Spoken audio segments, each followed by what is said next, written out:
and welcome to The Art of Being Human. I've been doing a quick review, kind of a thumbnail sketch, of the various chronic illnesses that we've gone over in this class. I think we've spent over a year just on chronic illnesses, and I could even do more, but I don't want to because I think about a year is enough. I know it took us 7 months to finish diabetes, and I really wanted to spend time with it because it's such a common but yet such a devastating illness. So we are at the point where I'm going to start a thumbnail sketch of myasthenia gravis, and we may possibly be able to finish this section today, but I'm not in any hurry. I just want to do a thorough job, but a short job of the illnesses that we have done so far. So in myasthenia gravis, a lot of people have it. I know a lot of people that have it, and it is a muscle weakening disease, and it affects basically the muscles of the eyes, face, throat, and limbs, and they become weak. And what happens is it's kind of transitory. You feel strong for a while, and then you suddenly weaken, and you have to stop. My sister's pastor has it, and he does fine for a while, and then he has to sit down and let somebody else take over part of the service for him because he'd be too weak to do it otherwise. It's devastating in that you cannot guarantee yourself a certain amount of energy that will take you through a whole event, whatever event that you're involved with. And I know a lot of people, if you see them, because their eyes and the muscles of their eyes and throat are so affected, they look like they're half asleep. Their heads kind of tip to one side like they're dozing off, and they're not really awake, and the eyes are pretty much shut. And they have a blank facial expression and very weak speech. But it's because of the illness. It's not because they're bored and they're falling asleep. That's a part of the illness. That's the way it works. So it can be related sometimes to a tumor of the thymus gland. And if they find a tumor, a suspected tumor, they will go in and either remove the thymus or take the tumor out. But it's not always true that it has to do with the thymus gland. There are some times when it doesn't, and you just have it for heaven knows what reason, and I don't know necessarily what those reasons are. So some people have it, and some people have it with the thymus, and some people don't. It's difficult. It becomes difficult to swallow. The respiratory muscles are affected. The muscles of the throat are affected. You can actually have paralysis of the throat and then cause death by that, not able to swallow and not able to breathe right. But not all cases are that severe. There are some that are chronic and they're not that severe. There'll be periods of time when it may even remit and a person feels pretty normal and pretty good. But then after a while, it comes back. Because it is a permanent illness, you're not going to get rid of it completely, but it is intermittent. In some cases, a mild. And if you have a mild case of it, then you can lead a fairly normal life. So myasthenia gravis, most of us know people that have it. It can be devastating, but it also is treatable and can be livable if the case isn't too difficult. Now, Addison's disease would be next. It's a deficiency of the adrenal glands. You don't have enough of the adrenal hormones, and it's a deficiency. And it causes weakness, intestinal problems, loss of weight. And if I remember correctly, and I'm not going to swear to this, but if I remember correctly, John Kennedy had Addison's, or some kind of a disease in which he got weak and he had back problems and he'd have to lay down. A lot of times when people thought he was at a special meeting, he actually was in bed taking care of himself because of the pain caused by back problems. So it is a difficult illness to have. Now the next one is ALS. Amyotrophic lateral sclerosis. It's a hard thing to pronounce, but it's also called Lou Gehrig's disease. This is a very, very, very devastating illness. Of all of the chronic illnesses, the one I definitely would not want to have to deal with is ALS. Because in ALS, it's called a motor neuron disease. And in ALS, your mind is perfectly normal. You don't get dementia, you don't get anything. Your mind is right on track. You can be just as sharp as a tack. However, your body becomes helpless with time. It gets worse and worse and worse until you have absolutely no control of your body at all. You can't move. You can't do anything. You are completely helpless. Everything has to be done for you, even to move you, to get you washed, to get you bathed. Everything about you has to be done by somebody else. You cannot move. And so it's a muscle debilitating, but it does not affect your mind at all. Stephen Hawking, who's a very famous scientist who's still alive, has it. And there was a movie about him and how he got it, and he started having symptoms, and then it was finally diagnosed as ALS. And he got so that he was less and less able to help himself. He was more and more in a wheelchair, and he went from cane to wheelchair. Now he's bedridden, and the only muscular movement he has, from what I understand, is he can move his little finger a little bit. That's it. He can't move his face. He can't move his muscles. He can't talk. He has no muscle power in his face to move, and his body doesn't move. He's absolutely, positively helpless in all respects, except for that little finger that has been preserved, the little muscle that he can use in his finger. And from that, he uses a computer. He's able to use a computer, and the computer speaks for him. And he's brilliant. He's never lost his mind. He's written books. He's a scientist, a well-known scientist, and he can't do anything by himself. But he does have the computer. He can talk with the computer or talk over the computer. The computer basically does the talking for him. And the thing that's so devastating is the fact that you do get helpless. You have no control. You can't move your arms or legs except maybe for a little muscle here and there. You can't talk. I've seen people as they progress with this illness, their speech becomes a little garbled at first and a little bit hard to understand to the point where they're not talking. But you can see expression on their faces, so you know how they feel to a certain degree. They usually have, if they're in a wheelchair, they have an extension like a little seat, a little thing behind their necks and heads so that supports their heads for them. And you can see the expression, and they can look at with their eyes and dot their eyes around some. But even that gets taken away from them, and they're absolutely, completely helpless. So it's just an unusual and very difficult disease to have. I think the only one I think that might be even worse than ALS, although maybe I shouldn't say worse because they're both pretty bad, and that would be Huntington's. Because Huntington's, you die with that. There's no treatment. There's no treatment. With ALS, you can live for a pretty long time, and then eventually you die with it. But, you know, who wants to live if you're helpless and you can't even move a muscle? And that's what it turns out to be. So now we move to Parkinson's. Parkinson's disease. And with Parkinson's, it's a brain disorder. And what happens is that you have muscle tremor, stiffness, weakness, trembling and shaking, rigid posture, slow movement. Now, most people know people who have Parkinson's. The muscles do not contract right. The ganglia, now ganglia are groups of nerve tissue, like bunches of nerve tissue in your body. You have them in different parts of your body. You have them in your spinal column.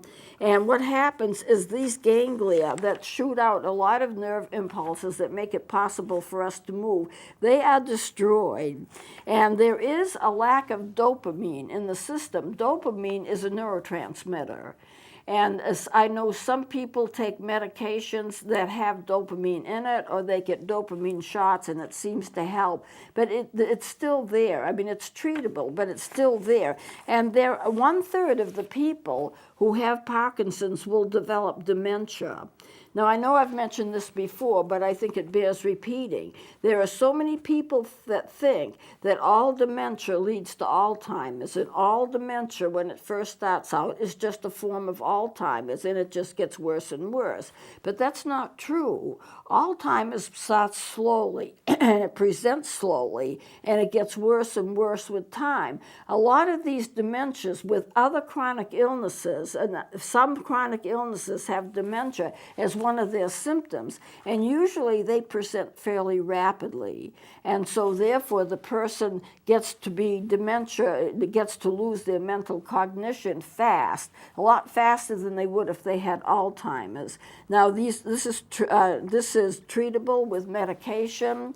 And some people, you know, they don't go the full range. Some people have milder forms of it than other, but it is a very difficult disease to have. There's a lot of that jerkiness they have because they can't make smooth movements because of the fact of the way that the nerves are functioning. So they have jerks and they have spasms and they have tremors and things like that. That's not unusual for Parkinson's disease. So that's part of the symptom. It is treatable. You can live with it. It's not comfortable always. And there is an actor on television, I can't even think of his name now. Rick, you probably know who he is. Michael J. Fox. Ah, you're right. Michael J. Fox, thank you. And he started off with a little jerkiness in one finger.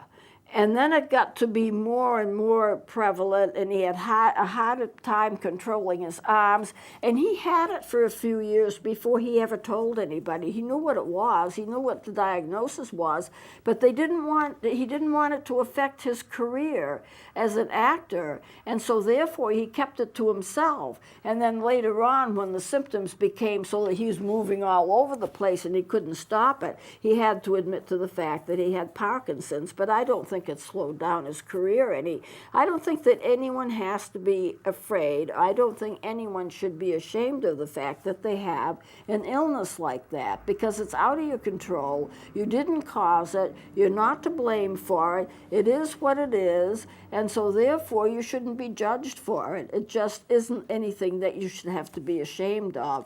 And you can use it, you know, you can incorporate it sometimes in the things that you do. Michael J. Fox has incorporated it a lot in the things that he does on television. I don't think it's hurt his career at all. It's changed his focus in his career, but it hasn't changed the fact that he has a very successful career. So at any rate, that is Parkinson's. Now I want to go into menopause because it's chronic. Once you have it, you have it. And by the way, men get it too.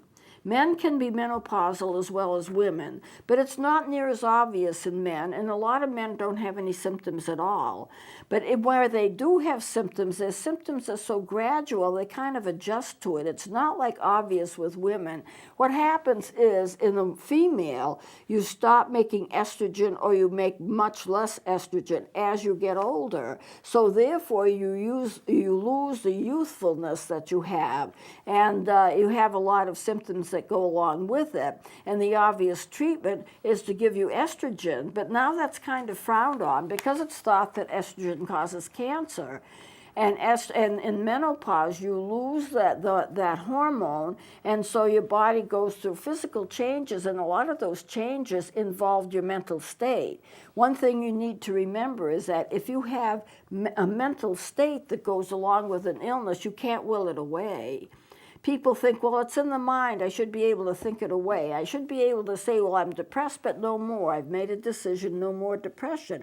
You cannot stop a symptom by willing it away by the power of your mind. It just does not work. Now, what your mind can do is to help you have a better attitude toward it, or maybe not such a frightening attitude toward it, but you can't get rid of a symptom by thinking about it. But people think you can because if it's mental, then your mental power should get rid of it. It does not happen that way.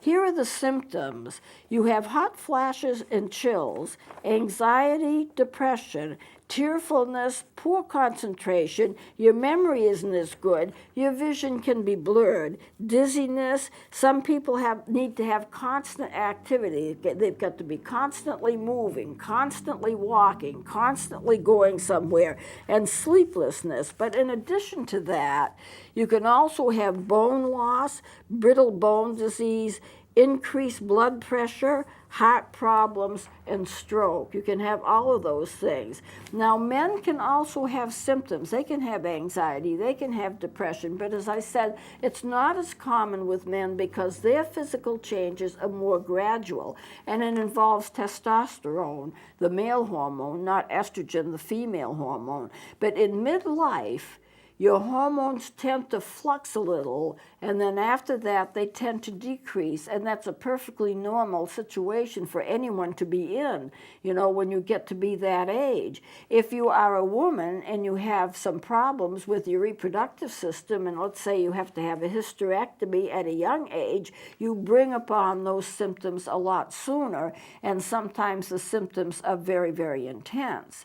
And the thing that can be confusing, and when we get to it, but we're not going to get to it right away, when I do this section I'm going to do on different stages of life, when you get to be middle age, you go into a midlife crisis, or a lot of people do. And at that time, I'll be describing what the midlife crisis is, but basically you evaluate your life, what's happened to you, what's going to happen to you, have you accomplished what you wanted to accomplish, do you want to change your focus and direction, and that can give you a lot of anxiety symptoms. However, that by itself is a crisis and not necessarily related to the menopause or the physiological changes that occurred during menopause, but they happen about the same age. And so therefore, you tend to think that one causes the other, but they're two separate entities, but they play off from one another. When we get to that point, when I do this next section that I'm going to be getting to in a few weeks, we'll get into that more and you'll be able to understand it better. But it's also a very difficult thing to live with if you have severe symptoms, and some people don't have severe symptoms. They have a few hot flashes, or they have a few chills, or they don't feel good, or they don't have energy, and they can kind of live with it. There are other people's symptoms that are extremely devastating, and they really have to have help with it, or they can't lead normal lives.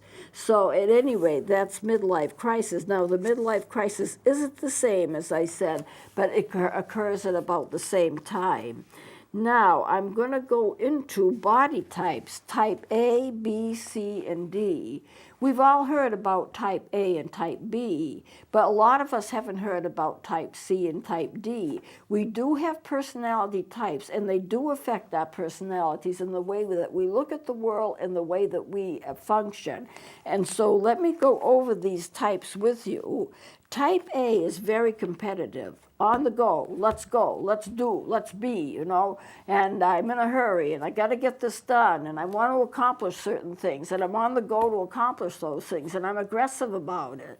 I'm talking like I have the A personality type. I'm not that bad, but some people are, you know. They're all for pushing ahead and getting it done. Type B is not competitive. They can relax. They can go about their lives. They don't have to conquer the world. They just have to be competent to handle their piece of the world. And actually, many times they get more accomplished than type A, because type A is so driven. And sometimes when you're driven, you don't get as much done as you think you're going to. You just add it and add it and add it. But you're also going to be making more mistakes because you don't take time to think. You don't take time to slow down. Type B is not competitive, and it's much more relaxed. And yet, type Bs can accomplish an awful lot in their lives. They just do it in a much more relaxed fashion. Then you have type C. This is a very calm, almost too calm in terms of competing, in terms of getting things done. They suppress their anger. They don't show anger. And they just kind of relax and walk through life. And that's okay. If that's what you are, that's what you are. You need to be able to identify it so you know how you react and you know why and you know that there's a reason for it. That's type C. And type D is very negative, very cynical. You know, if so-and-so doesn't win the presidency, it's got to be rigged. or something's wrong somewhere, you've got to look for the person who's in charge that caused this. This is your fault. You know, negative, cynical. Of course this happens. Nobody cares anymore what goes on, and that kind of thing is a very, very negative person. I would not want to be that kind of a person, because if you're that negative, then where is your joy? You know, I'm never going to be Van Gogh, but I love to do art. I'm never going to be Tchaikovsky, but I like to write music. I don't expect to be them. I expect to do what I do in the way that I do it, because if you're happy with yourself, you accomplish what's right for you. You don't have to accomplish what's right for somebody else, and you don't have to accomplish things according to what other people dictate. I don't have to accept guilt because somebody wants me to have it. I don't have to do certain things because somebody wants me to do it. I can make my own life the way that I want to make my own life, and that's pretty much what I do. And yet I've accomplished a lot.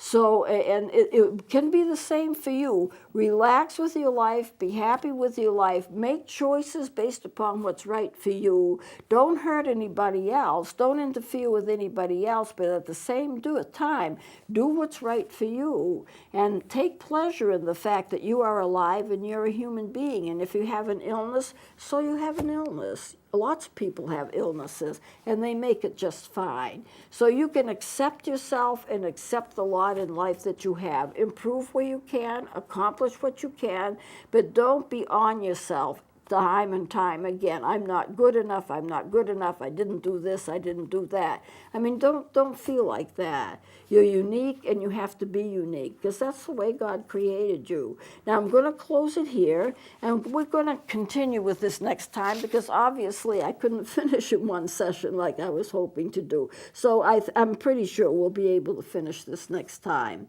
So please join me then. We'll close it here.